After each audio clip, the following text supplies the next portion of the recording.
Olá, gente, bom dia, tudo bem? Sou a professora Fabiana, professora de Biologia. E a nossa aula de hoje vai ser uma continuação sobre a aula de ácidos nucleicos, especificamente sobre o controle do metabolismo celular, tá? Hoje nós vamos, além de relembrar as características, de cada um dos ácidos nucleicos e quem são esses ácidos, a gente vai entender dois dos principais processos, que esses ácidos nucleicos estão envolvidos, tá? Que é o que a gente chama de ação gênica.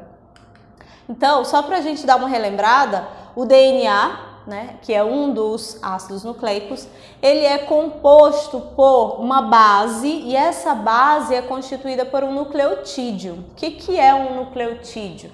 Na realidade, o nucleotídeo é a união de três estruturas ou de três compostos, que é um fosfato, um grupamento fosfato, ligado a uma pentose, que é um carboidrato, de 5 carbonos, e esse carboidrato, esse açúcar no caso, é ligado a uma base nitrogenada, tá? Então essa é a base dos ácidos nucleicos, seja o DNA ou seja o RNA.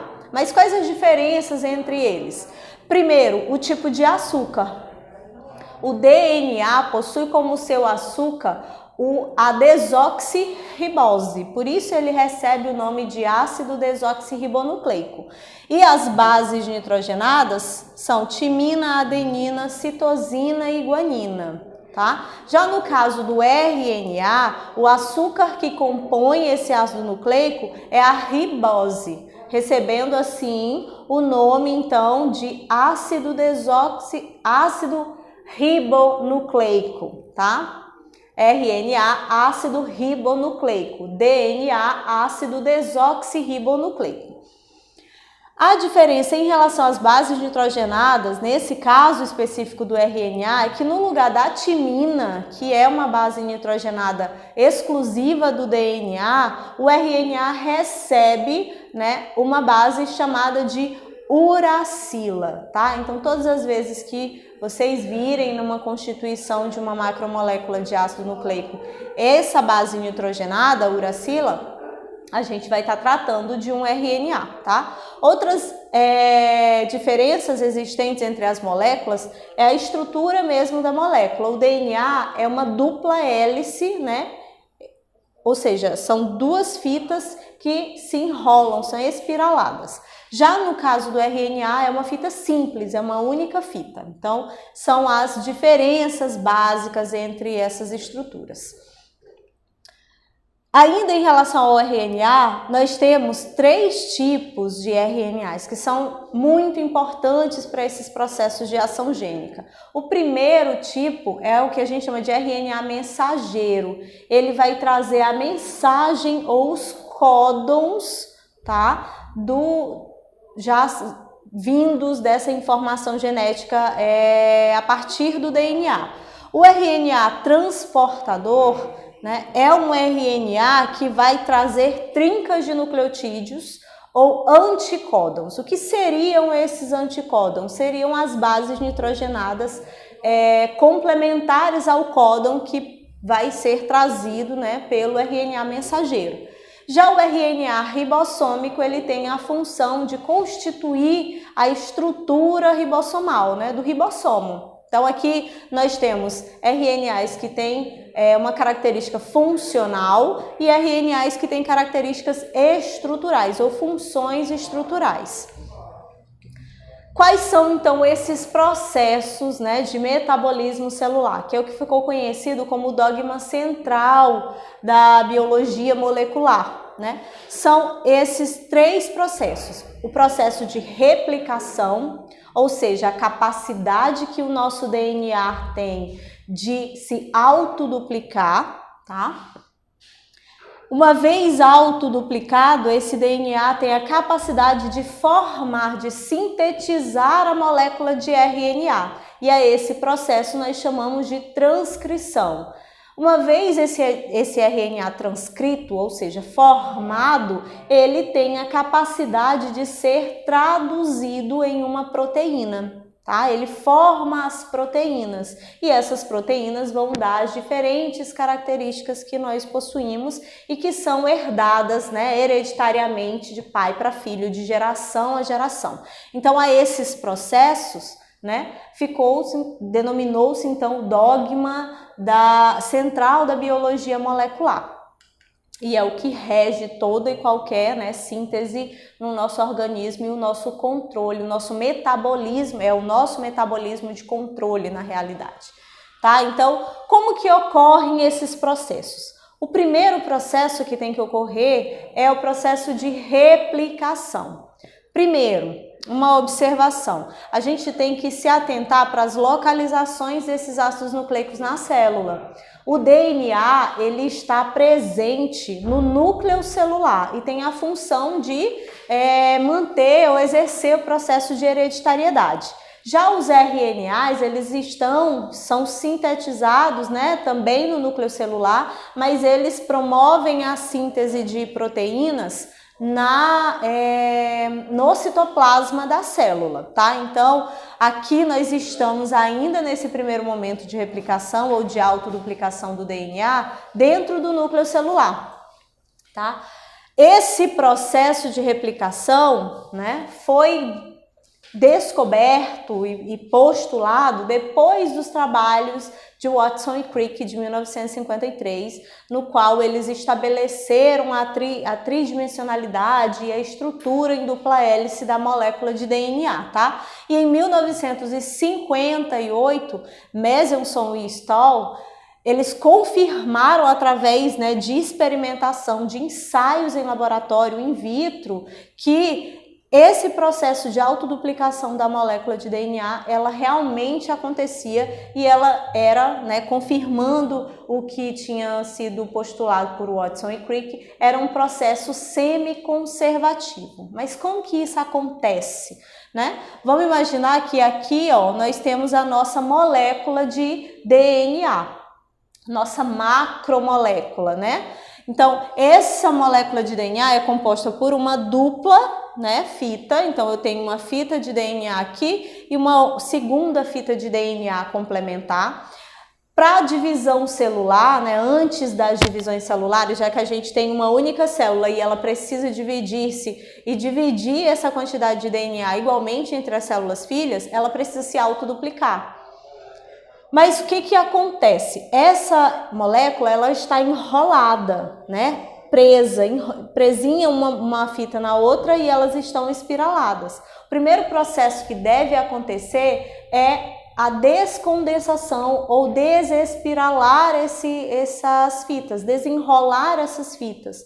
Para isso vem uma enzima chamada girase, tá? Então, ela tem a função de desenrolar ou desennovelar a dupla hélice. Uma vez que essa dupla hélice ela está desenrolada, ela está assim, nesse formato, retinha, vamos dizer assim, né? Existem outras proteínas que vão garantir que essa fita ela não volte a se enrolar e surge uma segunda proteína chamada de helicase. A helicase é como se fosse uma tesourinha que vem cortando as pontes de hidrogênio. Por quê? A timina mais a adenina, a guanina mais a citosina, elas estão presas entre si por pontes de hidrogênio e elas precisam ser quebradas. A helicase faz essa quebra, tá? Quando ela faz essa quebra, libera as fitas de DNA e essas fitas ficam soltas, livres para serem depositados, né, ou construídos aqui, ó, novas bases nitrogenadas. Então, essa é a primeira parte do processo. Só uma observação em relação a essa deposição de nucleotídeos, deposição de bases nitrogenadas, é que, como eu falei na última aula, mostrei a imagem na última aula, essas fitas de DNA, elas são antiparalelas, é como se fosse uma das fitas para cima e a outra para baixo, tá? E isso expõe a hidroxila da molécula, né? Então, nós temos uma fita que aqui, ó, é 3' 5' e a outra fita que é 5', 3'. O processo de duplicação, ele ocorre sempre no sentido 5', 3', tá? Então, isso é importante a gente se atentar. Quando essas moléculas, né, essas fitas de DNA, elas estão desenroladas pelo efeito da girase e separadas pela quebra das pontes de hidrogênio pela ação da helicase, a DNA polimerase pode então depositar, né, encaixar as bases complementares nessa fita. Tá? Então aqui, ó, eu tenho os nucleotídeos livres e esses nucleotídeos livres vão sendo encaixados de acordo com a sua base complementar. A adenina sempre se liga à timina e a guanina sempre se liga à citosina. E assim as duas fitas vão sendo construídas, de modo que ao final desse processo nós temos, em vez de ter uma única fita, uma única molécula de DNA, nós temos duas moléculas de DNA iguais à original, tá? Por que o Watson e Crick denominaram esse processo de semiconservativo? Porque nesse processo, imaginem, vejam que aqui a fita azul mais escura representa a fita de DNA molde ou do DNA mãe. A azul mais clara é a fita de DNA complementar ou DNA filho. Aqui nessa segunda fita, na segunda molécula, a mesma coisa. Então, nós temos a conservação da metade, né, desse DNA original, né, que serve como molde na realidade, certo? Então, ao final desse processo é isso que nós temos. Eu tenho uma molécula de DNA e após o processo de replicação, essa molécula de DNA vai formar duas moléculas, tá, de DNA iguais à original, ok? Só que durante esse processo nós podemos, e é normal acontecer, erros, né, de replicação, erros nessa deposição aqui, ó, das bases nitrogenadas. Então, o que acontece? O nosso próprio DNA, ele tem a capacidade de exercer um processo de reparo dessa fita. O que é isso, o processo de reparo? Então, eu tenho as bases nitrogenadas encaixadas, ligadas umas às outras, respeitando essa regrinha aí da complementariedade de bases. E aqui, ó, bem no meio, eu tenho duas bases que não se encaixaram. Ou seja, eu tive um erro nesse processo de replicação. Por exemplo, em vez da adenina vir a timina para se ligar nessa adenina, veio uma guanina. Então, isso configura um erro de replicação, ok?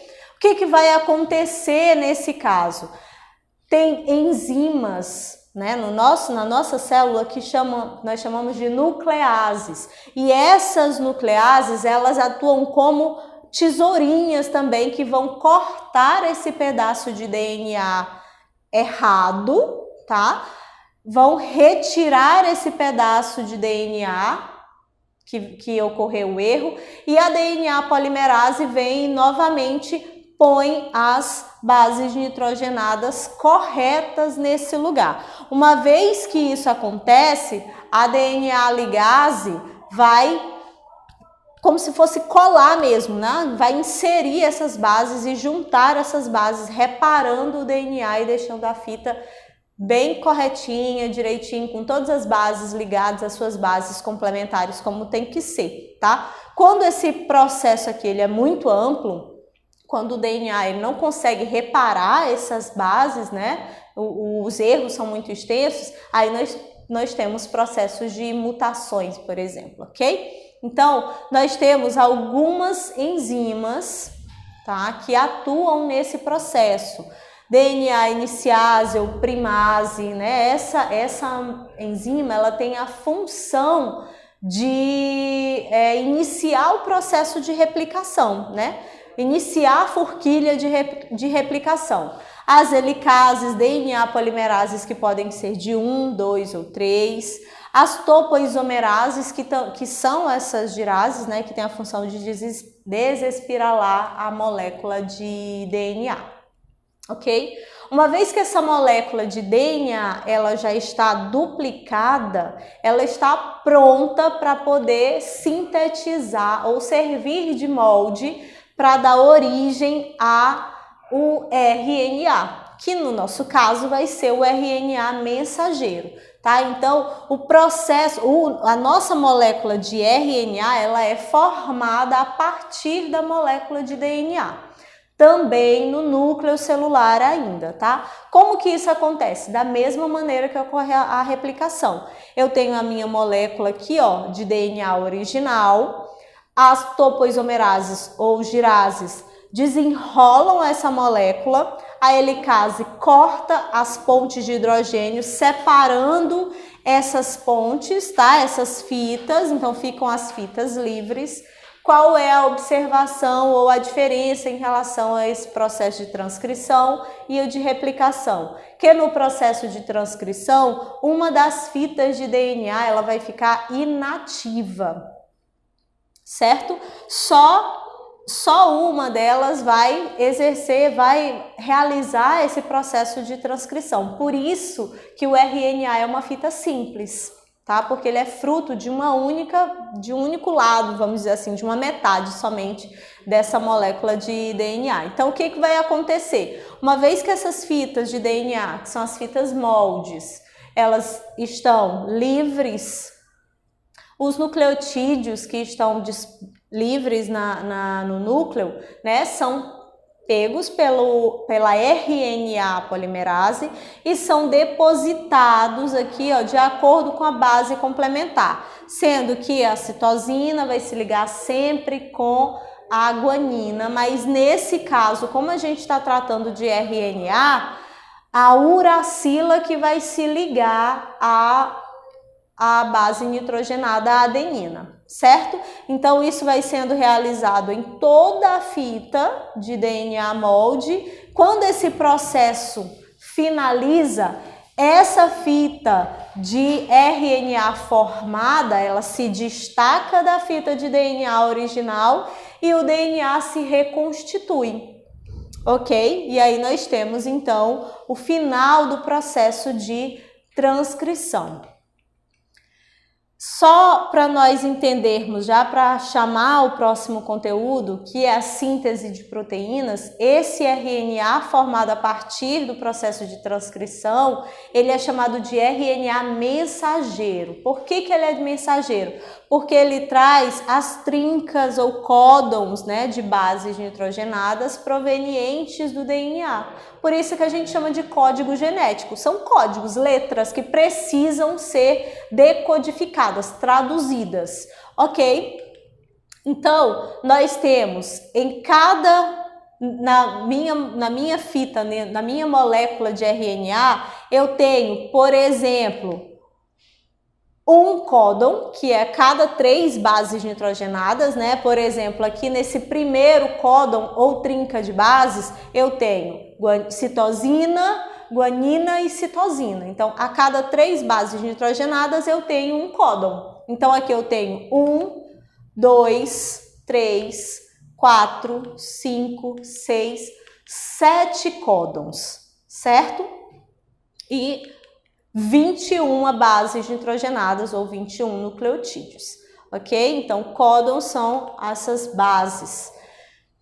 Já o transportador, ele vai trazer a base nitrogenada complementar. Por exemplo, eu tenho aquele mesmo exemplo lá do RNA mensageiro, com os códons aqui, ó, nessa base nitrogenada, e eu tenho o meu RNA transportador. O que ele vai transportar? Primeiro, as bases complementares do códon, que são os anticódons.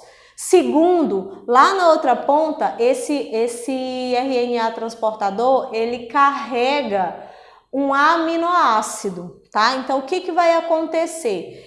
Quando ele se aproxima ou ele chega nesse RNA mensageiro, ó, ele liga as bases complementares ao códon e libera esse aminoácido. E assim vai ocorrendo para todos os outros os outros códons ou as outras trincas, tá? E o RNA ribossômico, ele vai formar a estrutura mesmo do ribossomo. Então, nós temos o ribossomo aqui, ó, nós temos 2 subunidades, uma subunidade maior e uma menor na organela, né, no caso, porque esse ribossomo é uma organela, tá? Então, Aqui nós temos as estruturas gerais, né? As funções da RNA polimerase ou da DNA polimerase, que no caso é construir essas fitas de DNA ou de RNA, dependendo do processo, tá? Elas existem de 3 tipos, RNA polimerase 1, 2 e 3, tá? Então, esses são os 2 primeiros processos. Na próxima aula a gente vai trabalhar especificamente síntese de proteínas, tá? Para poder concluir essa aula. Beijo, até a próxima aula.